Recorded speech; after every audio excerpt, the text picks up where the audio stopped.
Hello, great souls. So it's a beautiful topic, many paths to truth. And it's a topic that resonates deeply with my soul. Part of it, I remember when I began to learn about these teachings and learn about Yogananda and Ananda, Kriyananda, the message that Yogananda said, underneath all truth, there's a unity that you'll find. Whatever the expression may be, if it's truth, there's a unity, a current of resonance present. The details of different religions, different paths can be different. They can be very different, but you'll feel a similar truth in them, right? And then in finding your own path, part of what we're listening for is a sense of truth resonating in us, right? Like, where are the teachings, the practices, the people that when I'm in the midst of them, I feel within myself a yes. I may not understand it, which has been very true for me in my journey of I was listening to a friend recently talking about God's will, following God's will, and he said, sometimes I say, really? And it just made me chuckle because I know that feeling but each time if I go back in and there's a rightness to it that I can feel, I go toward it. And Swami talks about that in terms of intuition, we have to test it. And personally, I think that's one of the most uncomfortable parts of intuition, is that, it's my best understanding, it's my best sense of what's right and true. And Swami Kriyananda gives 3 qualities to look for: clarity, calmness, and joy. He said you may not feel all of them, but you should at least feel one of them. And also not excitement, not agitation.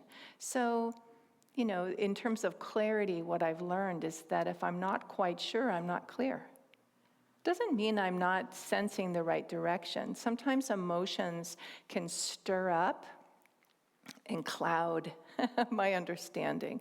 So I think of Jyotish telling a story. He was trying to describe what the mind can do in terms of agitation. And many of you probably have heard this, but he said, imagine that there's a table with a pile of feathers, right? Down feathers, right? And there it is still, and a big pile, and then above the table is a fan. And someone turns the fan on, and we just automatically know whoosh, what happens. He said that's what happens with the mind, can agitate that inner calmness, that inner sense. And I was reflecting on a story that Yogananda tells in the autobiography where he's meditating and very restless, but very determined. And Sri Yukteswar, his guru, is calling to him, and I think at the time he was Mukunda, but come here. I'm meditating, and I don't think he answered at first, but eventually, I'm meditating. He said, I know how you're meditating. You're not meditating, right? You're trying, okay, but, and he was going and then did give samadhi, God realization. And there's an incredible account of that, extraordinary. Whenever I read it, it's so big that, I just do my best to receive what I can of it. That this is the experience that is our destiny, every one of us. A truth already present within us. And then interestingly, shortly after, maybe that same exact day, I can't remember, Yogananda asks about when will I know God, right? And once you read the account of what he experienced, it's hard to imagine that he wouldn't understand. And Yukteswar says, what do you think you've experienced? Clearly, it's not some personage sitting on a cloud, right? But it was this idea that to know God is to know this human being. And what the teachings of yoga say is that God incarnates into humanity. That's what all of these masters are, a pure incarnation. So again, the mind, it's not easy to grasp. Swami talked about this with Master, that he was a human being. He was eating. He was, telling humorous stories. He was so kind and generous and all of these things. And yet he was God, realized. And it was so evident in his presence. Asha talks about when her first talk, and many of you may have heard that, probably have heard this, many of you, that, it's at Stanford, the Swami's coming, all right, I'll go. But the group she's with wants to be way in the back. Who knows who the Swami is? So I think it was kind of like we'd like to escape if we need to. We don't want to get too close. And, but as soon as she saw him walk in, she felt his consciousness. She absolutely knew that's what I'm trying to attain. She'd been studying the teachings of self-realization with, I believe, could have been Vivekananda, Ramakrishna, I'm not sure, but she was kind of grasping it, but couldn't imagine how to do it. And as soon as she saw him, there it is, that's what it looks like. And there was no hesitation. She was immediately a disciple. And, okay, so Yogananda's his master. All right, I guess he's my master, right? And I remember her saying that she just told Yogananda, and if it was Ramakrishna, whichever other master it was, you guys figure it out. I don't know. She felt so connected to the other master, but it was for her a certainty of truth.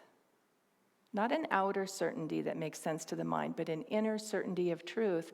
This is who I need to follow, right? And so all of her talks and all of her sharing, this long, beautiful discipleship journey with Swami Kriyananda and Yogananda, these masters, what it looks like to say yes. And she also acknowledges that it must be past incarnations that prepared her to say yes so completely in an instant and never waver.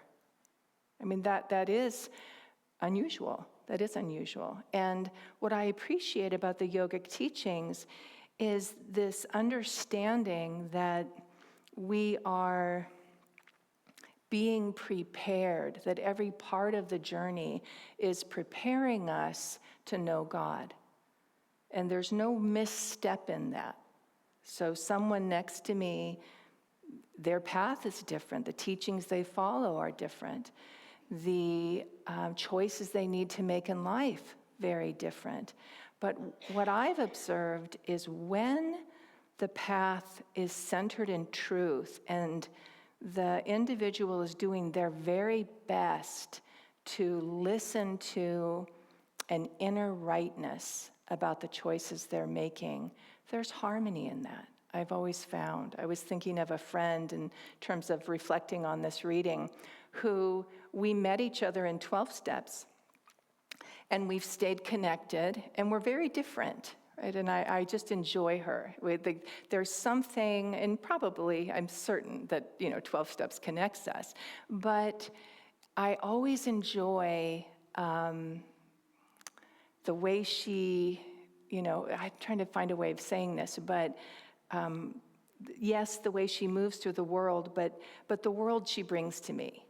I think that's what I'd say. She's an amazing artist, and so the books we read are different, and the things that inspire us are different, but somehow in them there is always a thread of truth. There is always, and I love it, and we just have, very animated conversations and sharing, and I saw her the other day, and she said to me, she just kind of paused, and she said, so for you, it's always about spirit.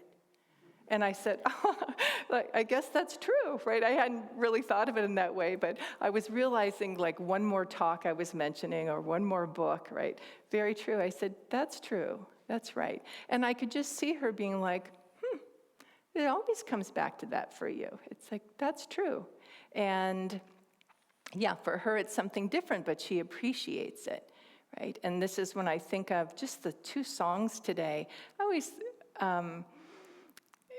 I notice this every time, but there's always this kind of moment where I go, oh, that's why the song is so perfect. Brothers. Why is brothers so perfect? Different languages, different lands, different customs.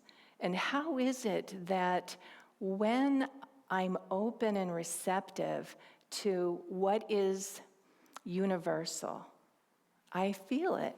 And certainly when others are open and receptive to me, when they're not putting me in a tight box, right? And I was reminded of, and yoga was, many of you have heard me say this, but yoga was very surprising in my journey.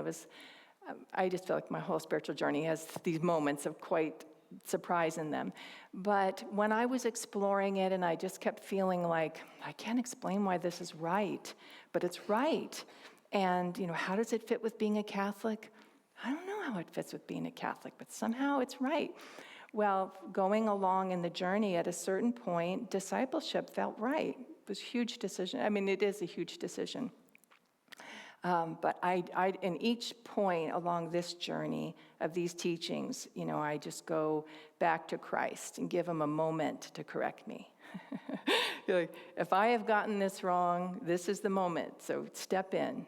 And, to the contrary, I receive just enough, and sometimes personally it's a very large inner experience of rightness. So that happened with discipleship for me. And afterward, James and I lived on the East Coast, and so I was out here coming to Ananda, and we would often arrange that afterward we'd go to see his family, who lived in Northern California. The first thing that happened when we walked in his parents' house, his dad looked at me and said, "Are you still Catholic?" And I was like, "Oh, okay, yes, I am." I'm thinking, I don't know how else to answer that. I don't know. And it just was not it wasn't easy in terms of the mind. It was always easy in the heart. There was just absolutely no difference. And I could feel personally, from my very first Ananda retreat, I could feel the presence of Christ. I really could, telling me, study this master as if he were me. It's a tall order. I thought, wow, as if he were you. Okay, I'll try. And one time during many of you have heard of the Living Discipleship Program. I waited many, many, many years to take it for various reasons. Finally took it, and there was a moment, we meditate deeply every day, and it's really training you. It's like boot camp for discipleship. And on one day in my meditation, I had this, what felt very much like a sacred gift of an inner gift, and it was an image, so I'll just say my imagination, I can't explain it, I just know what I felt and saw in my mind's eye, which was Yogananda standing at an ashram, and me as a young woman, right, coming to knock on the door, and he opened the door, and I said, "My master has sent me to study with you," and he said, "I know, I've been waiting for you." And then, right then, I felt Christ standing off to the side, and I felt him speak to Christ and said, "She's been a very good student." I was like, okay, I've been a very good student. It was so healing. It was so healing to feel like it's okay that a lot of it feels like a mystery. It's okay. It's okay that, I can't always evaluate how well I'm doing. I just keep coming back and saying, I hope I'm on track here. And the reading today, it just speaks so deeply to when Swami said, it's not about opinions of others. It's not about praise. It's not about blame. Those words are very strong to me because that was not easy for me to release in my life, was someone else's opinion of what I should be doing. And when I would feel the conflict of, I understand what they're saying, I understand why they're saying it, they're making a good point, maybe several good points, but it's not true for me. And I can't explain to them why, because intuition doesn't come with that. It's often how I do know it's intuition. Like, I can't come up with a great bullet point spreadsheet here of like why this is the right choice. It could be the wrong choice. And Swami says that, like just be sensitive, but if you're going to be strong, if we're going to be strong in our discipleship, strong in our relationship with the divine, we grow into warriors. We're willing to stand in what we know to be true, not in a blind way that I'm not asking for feedback. I do seek counsel. I do go to my teachers, my ministers, and friends and ask for that. But often it comes after I've done my deep, deep, deep reflection, prayer, meditation, introspection first. And then I go to hear their opinion. And I'll usually not share mine. I just, what's your read on this? And very often, not always, but very often, and I'll give the example, it lines up, right? And it's like, okay, that's what I got. When I said not always, I had an experience. It wasn't after deep prayer and meditation and introspection. It was pretty quick. I'd received a note from someone, and I felt like, as I started to respond, something in me said, wait. And I thought, oh, okay. I mean, I feel fine responding, and I know they're upset, but I don't mind responding. And so I just asked James, could you read this? Would you mind reading this? He read it and said, do not respond. I was so surprised. I thought, really? Do not respond. No, it's not a good idea. It's not going to be helpful. It won't help either of you. And I said, okay, but that was hard because I felt like, just leave it. Don't say anything. Leave it. Don't say anything. Okay, I went to the temple and prayed and meditated and practiced Kriya. We're thinking of celebrating Lahiri, his response to everything, more Kriya. Right? And if you don't practice Kriya, meditation, introspection, inner communion, that's the answer. And so I went to the temple. It brought me to a place of more calm. I think I didn't realize that as much as I felt ready to respond, I wasn't entirely calm. I didn't know that till I went to the temple and I realized, oh, okay, I'm not entirely calm, partly because of James's answer. Wasn't sure he was right about that. So I'm going to go meditate on that. He goes, okay, yeah. And so, I came home and I said to him, I want to call one of my, spiritual friends. And he said, that's fine. I just love the completely impersonal. That's fine. Absolutely. Go ahead. Yeah. Just sharing with you, my sense of it. And I called her and said, could I share this with you? And I sent it to her. Could you read this and, just tell me what you think? Do not respond. Really? No. And she said in different words, but the very same thing is this can't be addressed that way. It's coming, it's not on the super conscious level. It's just not. And it's okay, but don't respond. And then, I thought, okay, give it back to God. Right? So that is why I seek guidance and confirmation and support. It's such a blend of being totally, to the best of my ability, faithful to truth as I understand it, and not blind to messages. One of the things that is reassuring to me that Swami says is, if we're off course, if we keep asking, we'll be corrected. So just keep asking. And if I've gotten it wrong, it's not. The other thing I'll say is that I've come to appreciate and recognize how it feels within myself if I'm off course. And Swami there's him talking about writing one time. He said he was writing a letter, and he was writing it, and he wrote a sentence that looked like accurate, truthful, nice, and he felt no. And he paused and he sat with it, and he took the sentence out, calm, the right thing. Put the sentence back in. He liked the sentence. Right? No, it's not right. And so I always appreciate him sharing that of how do we become a finely tuned instrument to recognize vibration and be able to tell this is the right way. Right? This is an Asha very often talks about it's the center. So if I'm off, I'll notice if I'm attentive and practicing. Just won't feel centered. Like, okay, same thing this way.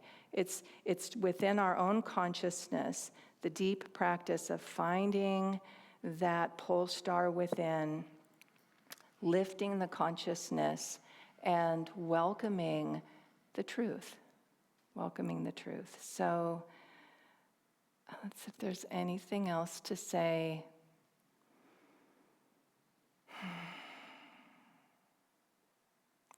I don't think so. I don't think there's anything else to say. Great to be with you all. Let's take a moment and allow these words to sink in deeply.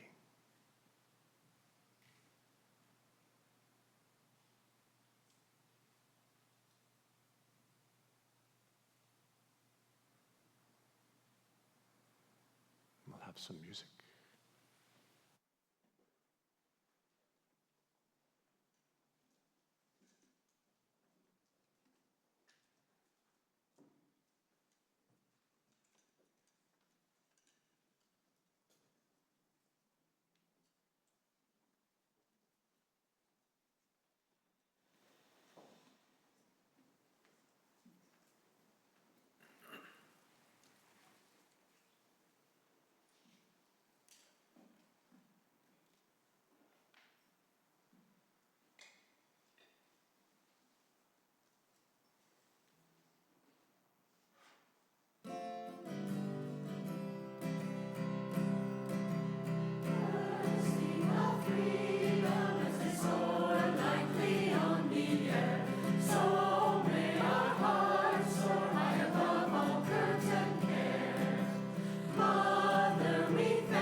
Remote and still, hidden higher worlds unseen. So